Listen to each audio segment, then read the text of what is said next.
Welcome to Nosedive, where we numb less and live more. We're Mara and Renee. This is the podcast where we dive into bold living with people who dare to do life differently. Hi there, guys. We want to extend a very warm welcome to our second ever guest to the podcast, Stan Lake. Stan is a writer, photographer, and author of A Toad in a Glass Jar, a collection of poems illustrating the intersection between the wonder of nature and the horrors of war.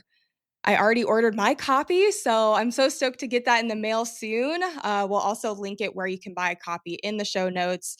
Stan and I actually connected through social media by way of Dead Reckoning Collective, which is a veteran-owned and operated publishing company that publishes the written work of military veterans.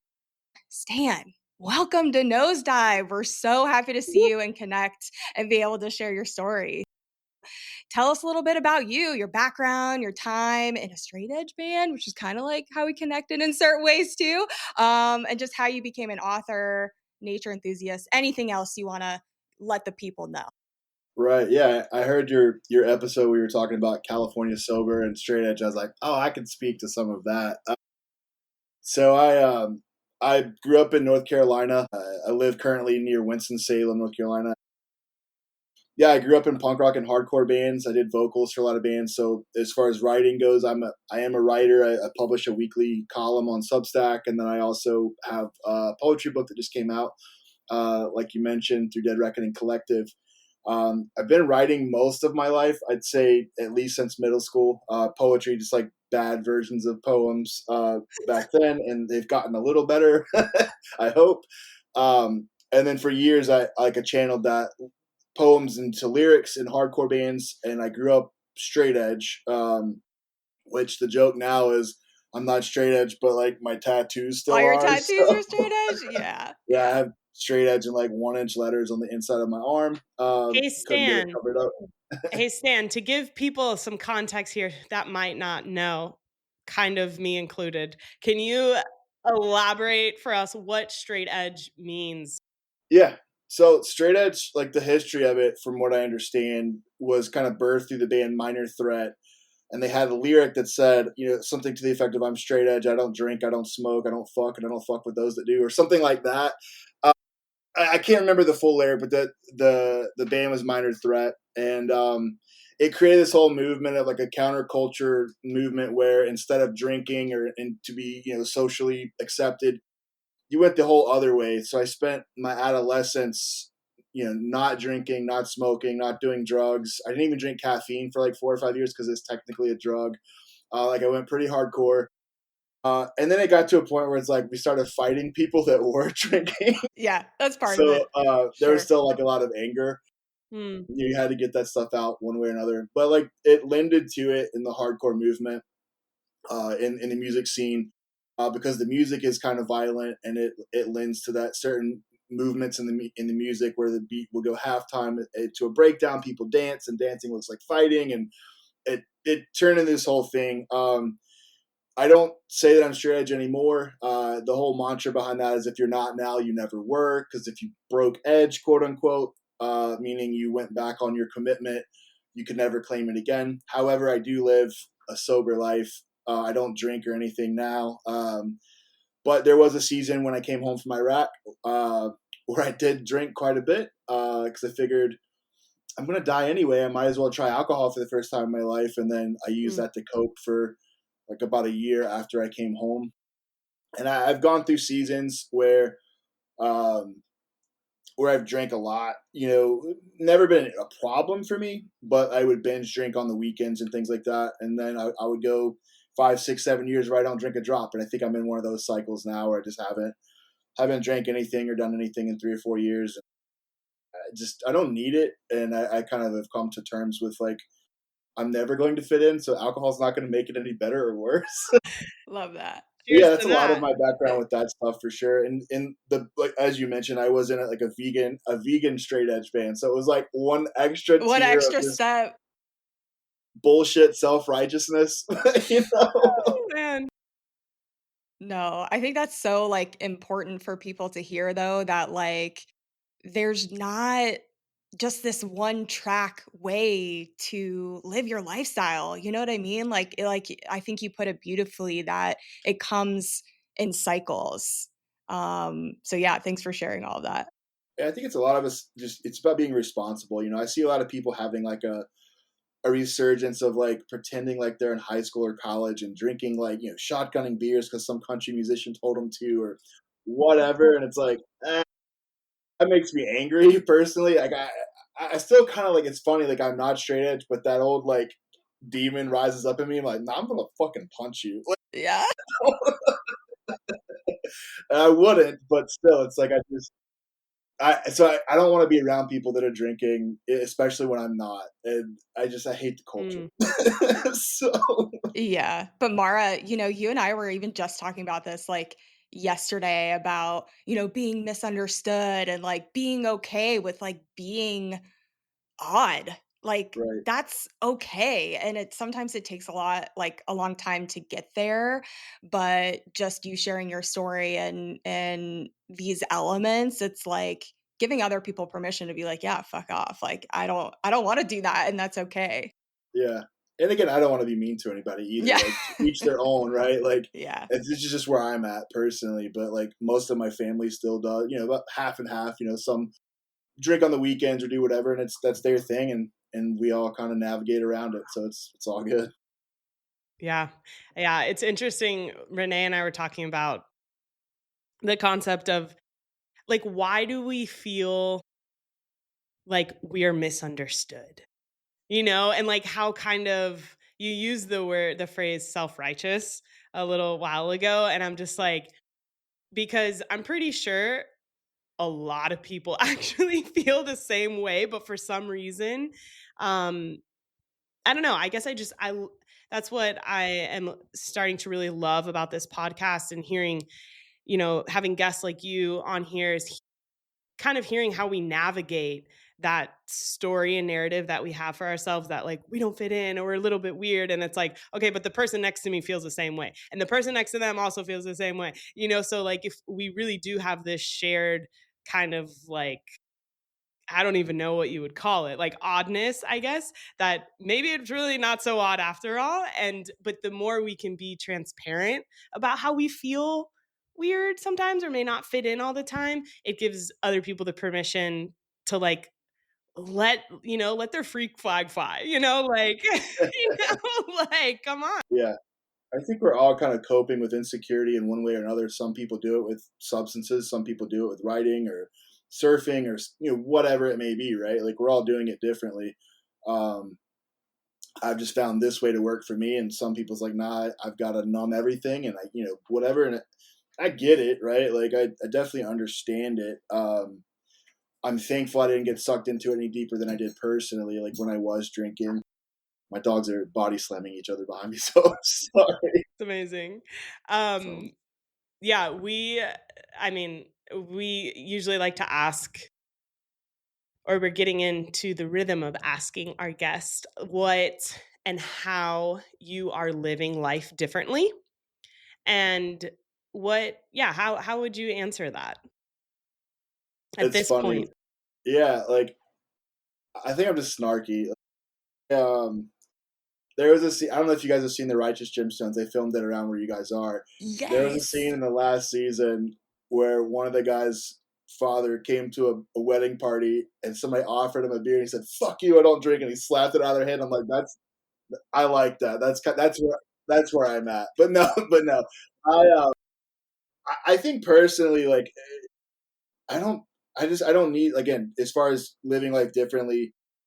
I don't need to social drink. I don't need to do things like that personally to belong, right? Like I think I've come a way to where I can own my insecurity, my whatever, in a way where I don't need that thing to cope. Although, as I mentioned earlier, like it's a super stressful time right now in my life, and I'm like, if I were to ever do it again, and again, I'm not saying I never will drink again either. Like I definitely am leaving it open, now would be the time. It feels like, but it's the wrong time, right? Again, like I don't want Mm. to use it as a coping tool to run away from problems.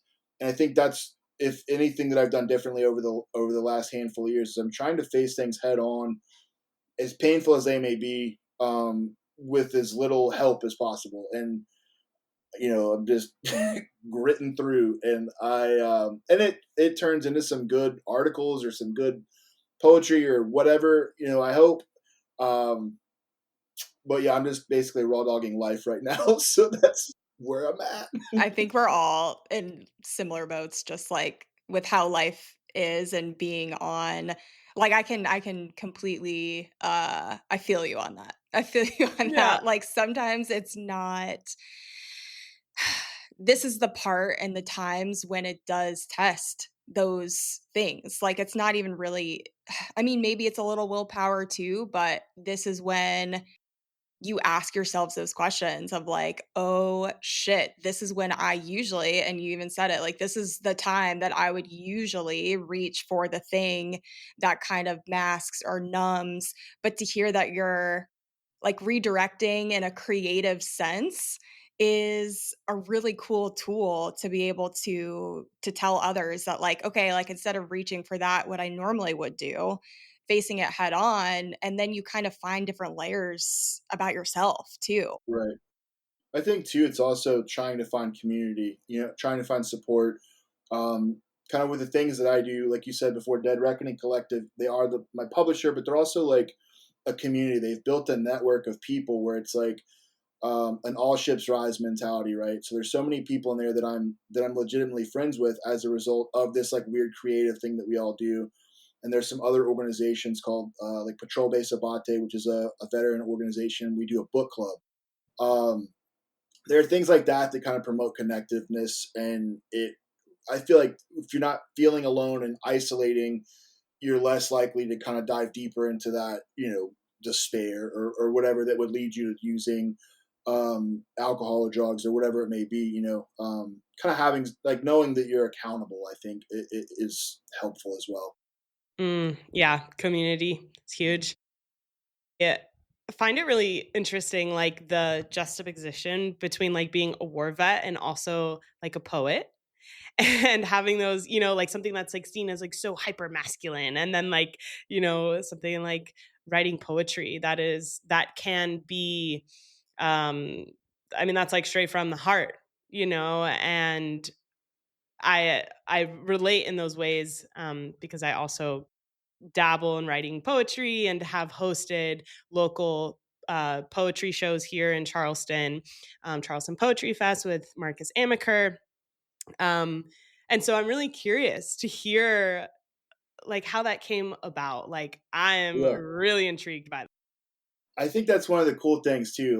Like if you really look at history, right? Like a lot of the poets that a lot of us were inspired by were like men's men. Like I don't know when Mm, it became like Asheville drum circles or whatever, but like before, like if you read the guys from World War I, like I think Wilfred Owen is one. Like he has one called Dulce et Decorum Est.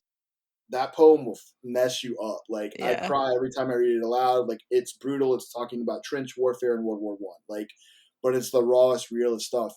And then you kind of fast forward to today, like again with the Dead Reckoning guys, you got guys like Leo Jenkins, who's in the Ranger Regiment, or these other guys that were just what I would consider like just badass guys, And we have women too that are like doing this as well, so it's not just limited to the dudes, but it is weird that like it's for a long time it felt weird to say that I write poetry, even though I've done it longer than I've done anything else.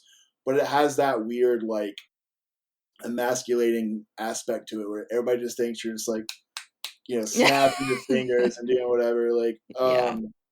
I like it because it's like you're able to distill stories and emotions down to like their core value and get to the heart of things, and it's a raw nerve. At least that's the style that I have. Growing up, I read a lot of Robert Frost and Poe, and like all of us, I'm sure, did, right? But like, I really took a lot away from that, like speaking to nature, the beauty of the world around you, and then with the guys like Wilfred Owen and Auden and these other guys from World War I, it's like just the gnarliness of war. But they were able to get to the heart of it. Even going further back to like Dante, way back. Like I used to read Dante's Inferno, which is basically a narrative poem from like the medieval time. And if you want to write metal lyrics, like just FYI, Take an excerpt from just read some of that, and you'll learn words, despair and all just Yeah. all these things. Yeah, that, like, Um, cuts you to your core. right, yeah. Yeah. That's how I spent high school, just reading stuff like that and being like, I'm gonna make Mm, this a song that we can beat people up to. Yeah. mm. Yeah. Yeah, I guess I'm just really intrigued by it because, like you said, like uh, the man's man, have always written poetry. Or, and so at what point did this like narrative around like, and I'm relating this in my own realm of the type of the dating scene, actually, like if I'm totally transparent, of just like there seems to be this divide of like men and the maturity level when it comes to emotional intelligence. And I'm kind of seeing parallels between like it's like when did it become this narrative that like having emotions and expressing emotion like for men is seen as like emasculating when Like, it's weak. like that's like the most masculine thing you can fucking do, you know? Mm, Right.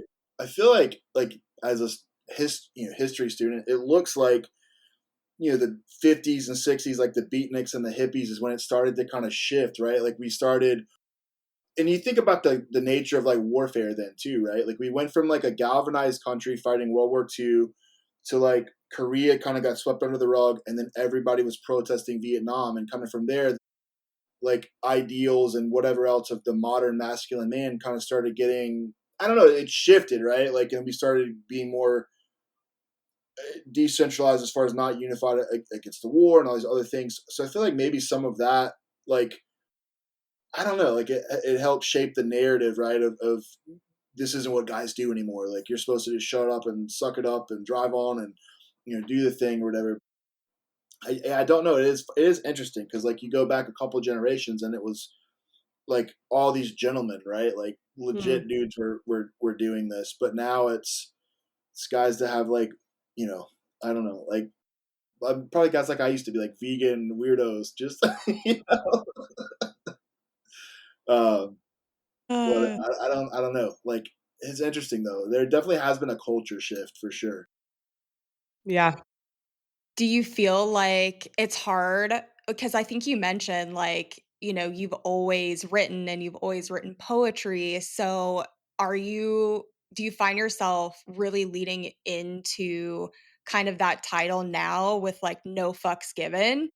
Or does it still feel a little like, It still feels "Ooh" weird. Yeah. It is funny too, like with the Dead Reckoning thing. It's like we talk. Keith Dow, my editor, and he's the co-founder of Dead Reckoning, and we were talking about like having them make a T-shirt that says something like, our writers can beat you in a fist fight or something like, or our poets or whatever. But yeah, I would consider myself a writer. Like I'll say I'm a poet and stuff like this when I'm trying to promote a poetry book, but I just lump it all in together with writing. Like I don't distinguish one versus the other because I'm writing a poem today, I'm writing an article, essay tomorrow, I'm writing a narrative, whatever, trying to write fiction the next day. So just to me, I'm just a writer. But I probably should own the poetry thing too, for sure. I mean, yeah, lump it in there for sure. Right. Yeah. Yeah. What like if someone's listening to this podcast and it definitely sounds like I'm just taking bits and pieces of your story and I know there's a million other details that make up your life experience. But what I am sensing for sure that there's a lot of courage behind what you have done and what you choose to do and how you continue to show up in this world. What piece of advice would you give someone who is listening, who's like, on the edge of like going after something that they really want to do, and like kind of, not turning their back to themselves and numbing out in whatever ways, what has really helped you along? I think I would say like stop aspiring and just start doing, right? Like, it's easy to want to do something. It's hard as hell to like show up and do it. Like one thing I've personally tried to do as a discipline, I put out an article on Substack every Friday. They're not all ballpark like knock them out of the park articles, right? But like for me, I'm looking at it less as an analytic of like I'm gonna go viral with this one, and more of like I showed up, I wrote an article, I had discipline, and I did it. I said I was gonna do it, and I did it. And out of that, I've become a better writer, right? Like again, I'm not killing it doing those, but there's a handful of people that enjoy them, and but it's for me, right? At the end of the day, like I'm doing this to invest in myself and be a better version of myself because I had to show up and I had to do it. As far as writing goes, there's no trick. Like the only way to get better at writing is to write. And I would venture to say it's with a lot of other things. You know, I'm a photographer too. My camera is very dusty. You know, I took a handful of pictures a few months ago, and it was or a few weeks ago, and it was a little bit more challenging than it used to be. I pulled it off, but like it's muscle memory. All these things atrophy. Mm. Even thinking back to the military, like all these guys that got out of the military, you know, I've been out, I've been home from Iraq almost 20 years, 19 years. And to think that I could do anything that I could do then, I can't do any of it. But you know, most of these guys are like, I'm a patriot. I can still do whatever. Like, brother, you can't. You Like, can't. if you're not Brother, you practicing can't. or if you're not doing, you know, it's with anything, right? Like, Yeah. Brother, I sit think down. it's yeah. So if somebody's on the fence, I would just simply say believe in yourself and invest in yourself, but like get moving. Like you're not going to get any better wishing you were doing it. So just start. It's going to suck. You know, every first draft is bullshit anyway. So just get something on the page and keep going. Editing is where it happens. You know, just getting it out of your head, right? Mm, get it out of your head. Yes. You know something, I don't know if you all relate to this at all, but I can just doom scroll, on TikTok or something. Oh, And yeah. if I am learning about something that I want to do, it almost makes me feel like I am doing that thing. Do you know what Yeah. I mean? And Yeah, that is yeah. such a trap because it's like, no, like I'm not actually doing that thing. I'm watching other people fucking do the thing I want to Dude, do.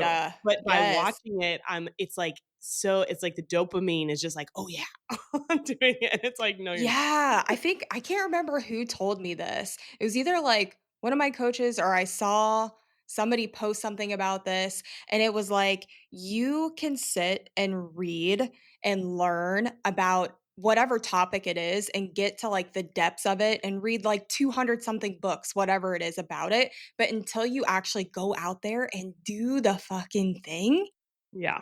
you're not gonna be an expert at it. You're just Yeah. not. It's Yeah. just theory.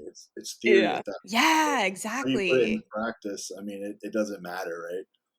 Yeah, So that's kind of Totally. funny though, like, something's clicking for me right now because I was reflecting on how I I love hearing people's stories and how lived experience resonates with me so much more than reading, like, a textbook. And it's always been like that for me. But it's almost as if I'm like I love talking to people and hearing their stories just as much. It's like the same thing as when I'm scrolling. It's like I'm living through other people, not necessarily like doing it myself. So that's kind of interesting to think about. But I'm it's like, easier too. I find myself reading a lot of memoirs and stuff like that. Like I enjoy them, and then I'm like, why would I write one? Who's gonna read that? But it's interesting, right? Like I'm with you on that. Like I'll sit there and read other people's stories and look into things and want to hear what you're talking about. All the while, I'm like, I haven't done anything to move me forward at all. Yes, you're like, "Wait, shit, what did I do today? Right? What am yes. I doing?" Doom scrolling, it'll get you. Like yeah, I read a ton of books, but lately, because I've been a little stressed out, I'll just sit on my front porch and I'll realize like the book is sitting next to me, and I'm just scrolling like dumb shit. Like, Isn't that so bizarre? It's like such its own form of numbing out where you're yeah, like, you look up and it's like 30 minutes later and you're like, "Oh, It's shit." like the ultimate time suck, and it's so quick to just disassociate.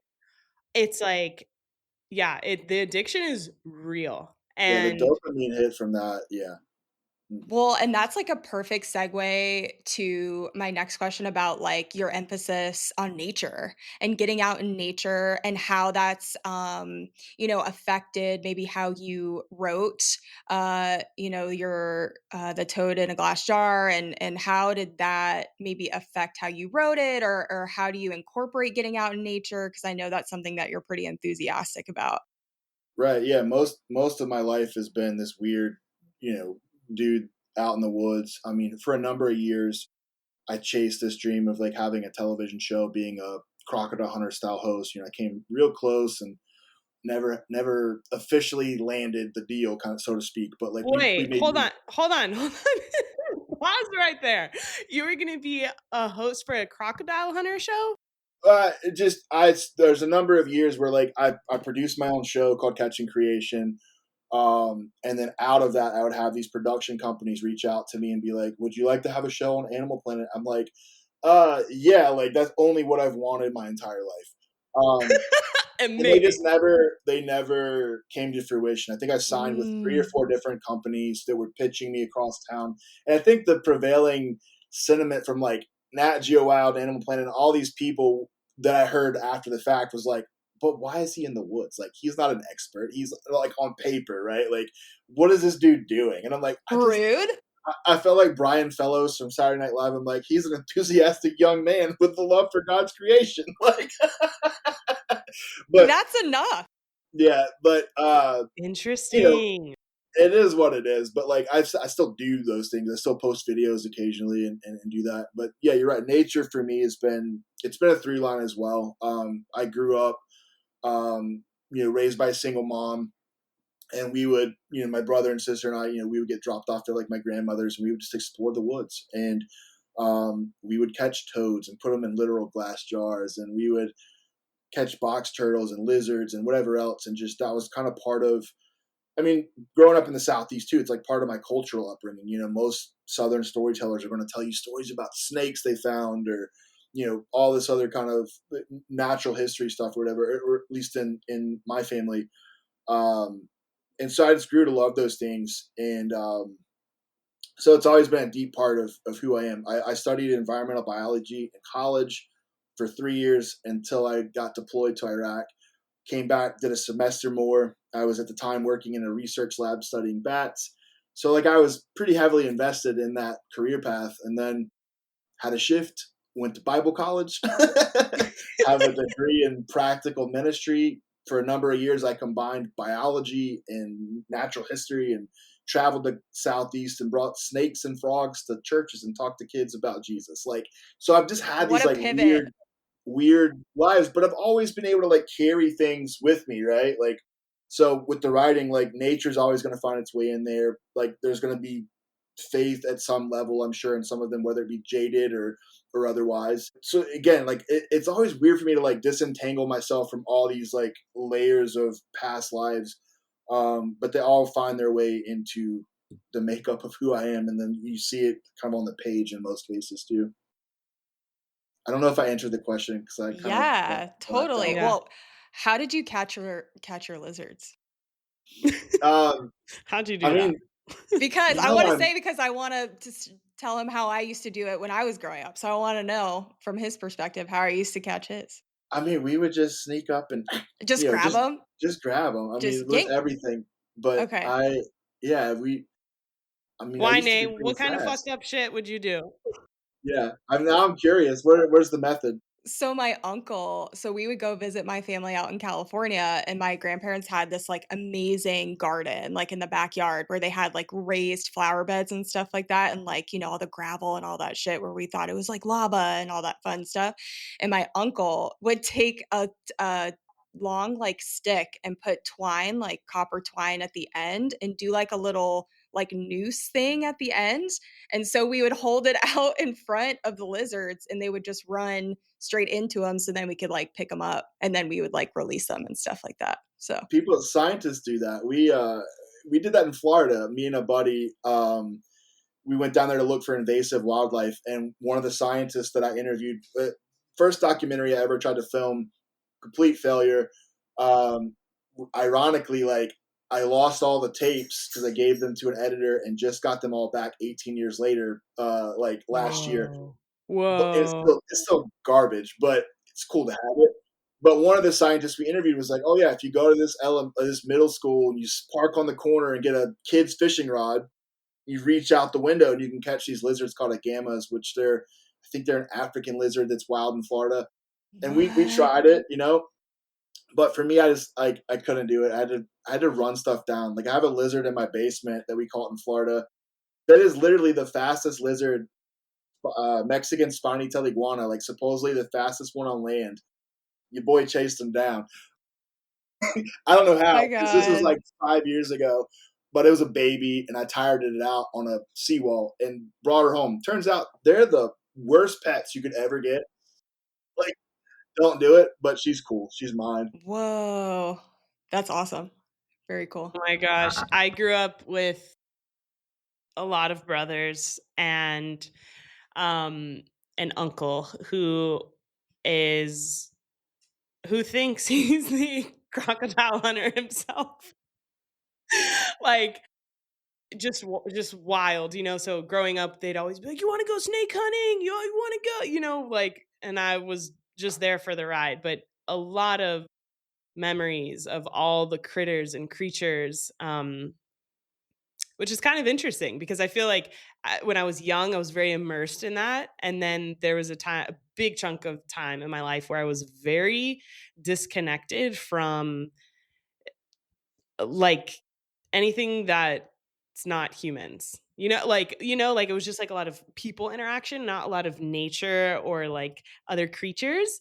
And I'm the past few years I've come back to this place of just being in complete awe of everything, and I think a big part of that has been the journey of unpacking the layers of, the fog that comes with numbing out in certain ways and kind of just expanding and opening up more and seeing, like my little dog. I'm just like, dude, he's barking right now. He's driving me freaking nuts.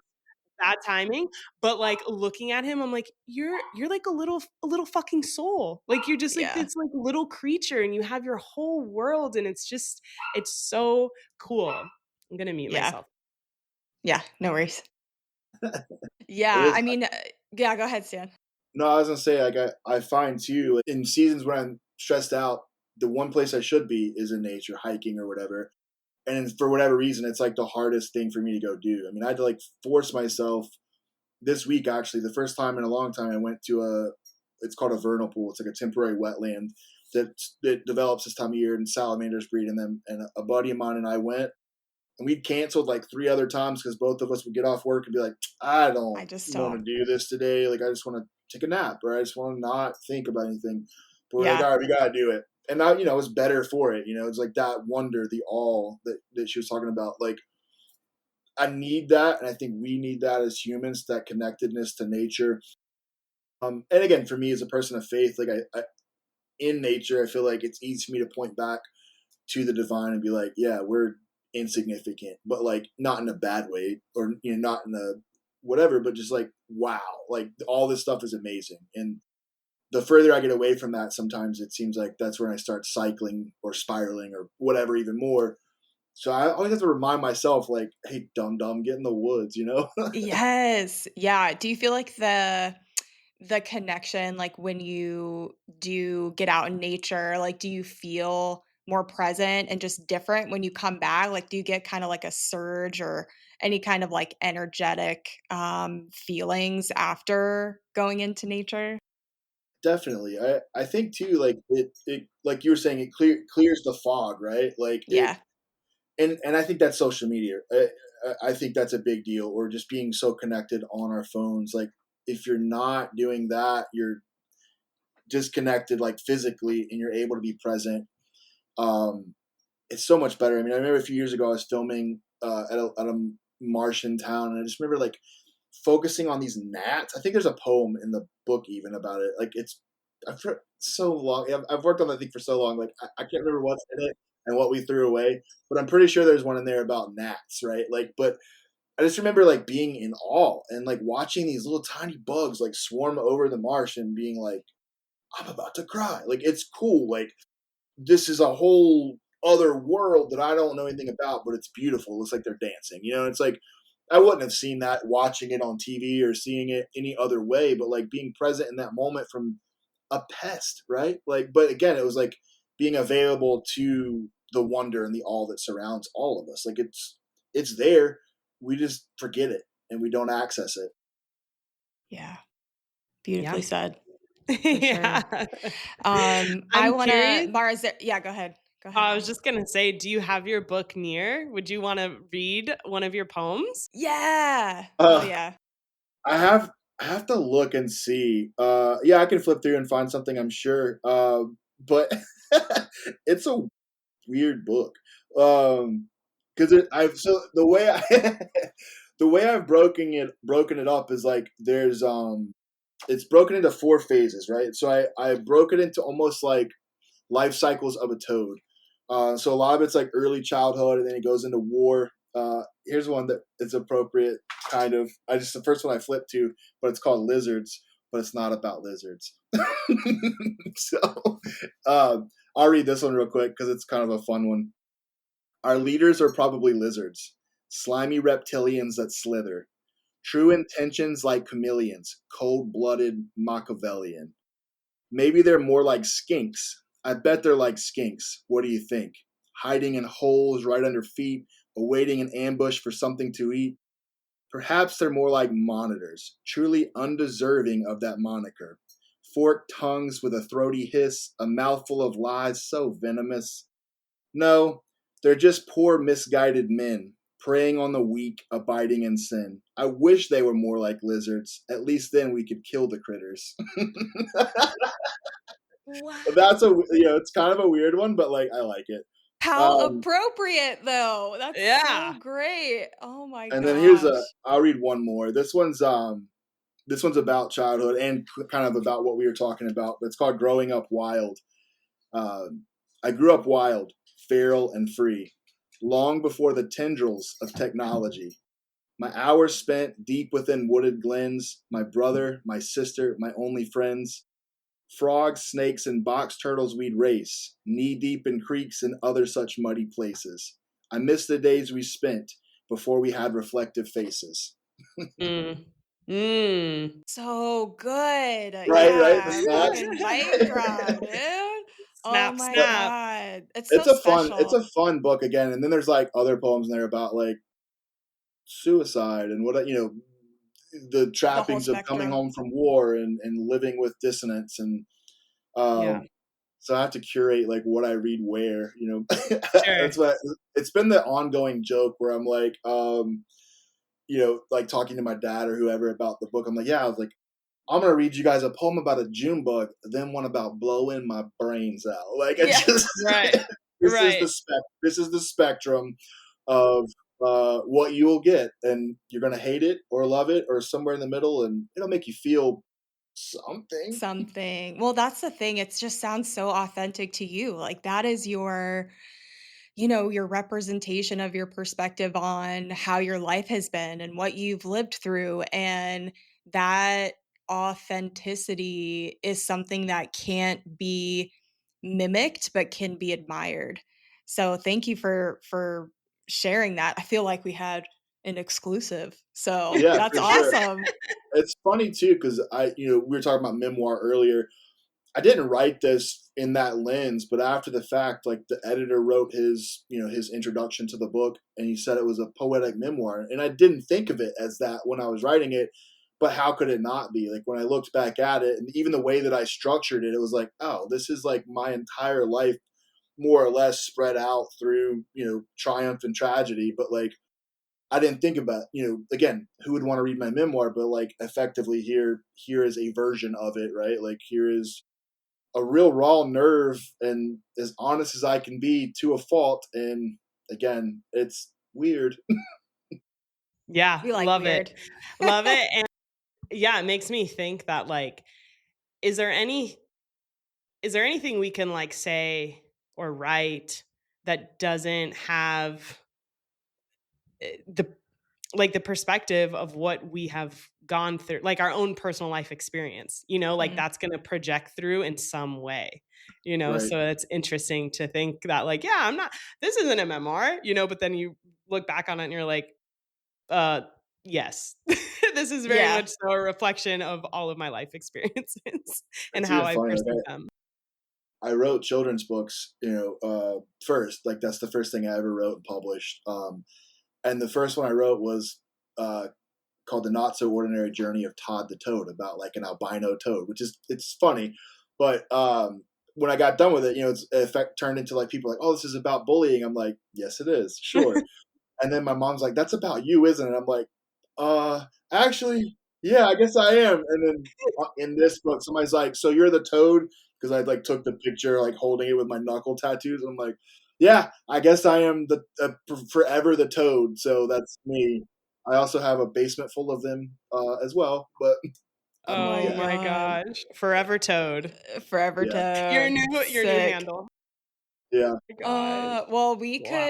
I could literally sit here and talk to you like all day. This has been such a like pleasure and such a lovely conversation. I really just appreciate you taking your time to share your story with us. And Mara, do you have any other questions before we wrap up? I mean, I have tons in my head, but like I know.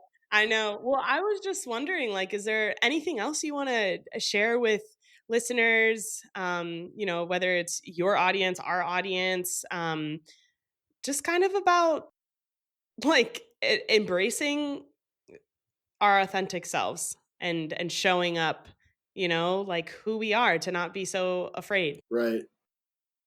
Yeah, it's funny. A buddy of mine, he teaches a creative writing class for vets, and he keeps quoting another friend of ours that's a novelist named David Joy.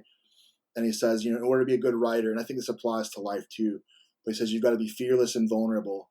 And I think that's what we all need to be, right? You need to be fearless and vulnerable. And I think that's where your strength is. Um, and so again, Worth Parker is the one that quotes it from David Joy, so they're attributing to them. But I think that that's like a pretty good mantra, right? Like there's like being fearless and vulnerable.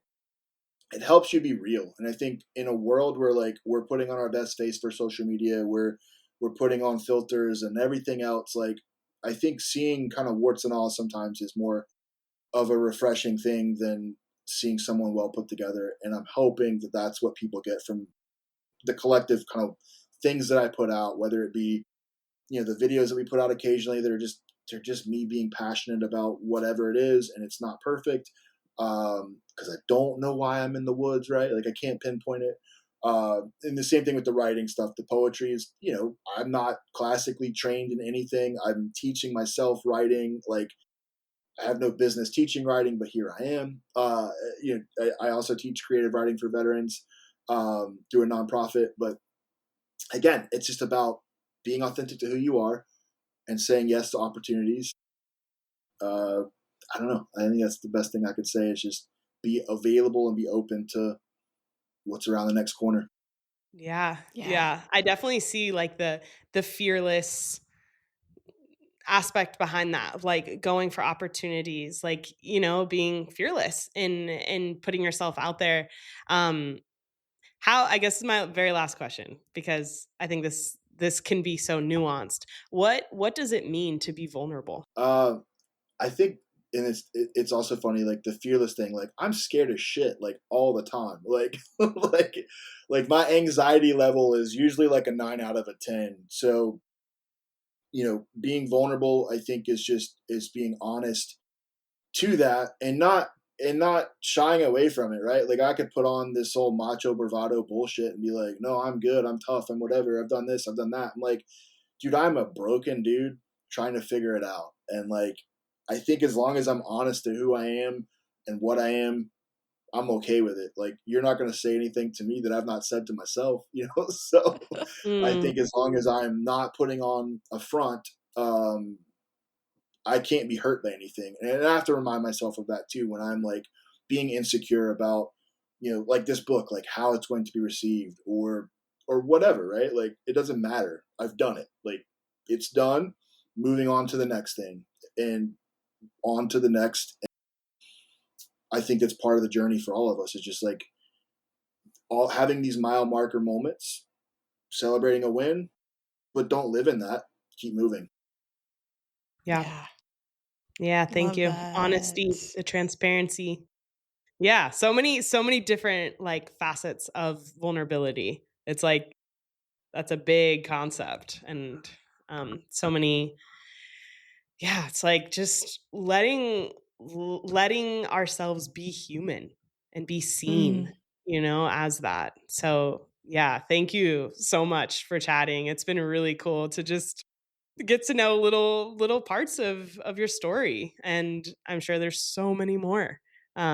So yeah, hopefully we can get to continue to, follow along on your journey and read your books and learn more, and keep going. Thank you guys so much for inviting me on here. I do appreciate the opportunity and letting me speak and again be a weirdo. So thank you. Yeah. Yes. Fuck yeah, dude. Love it. Well, we will be sure to link everything where you can find the book, where you can find Stan, all the socials, all those good things. Again, Stan, honored. Thank you. Thank you. Thank you. Until next time, Yeah. guys. Bye. Thanks so much for hanging out with us today. If this episode lit you up, share it with someone you love. We geek out on having convos with people living life boldly, and we would love to hear your story. So email us at info@nosedive-co.com. And don't forget to like, follow, and hang out with us at Nosedive Co. on Instagram, TikTok, and YouTube. Until next time, bye.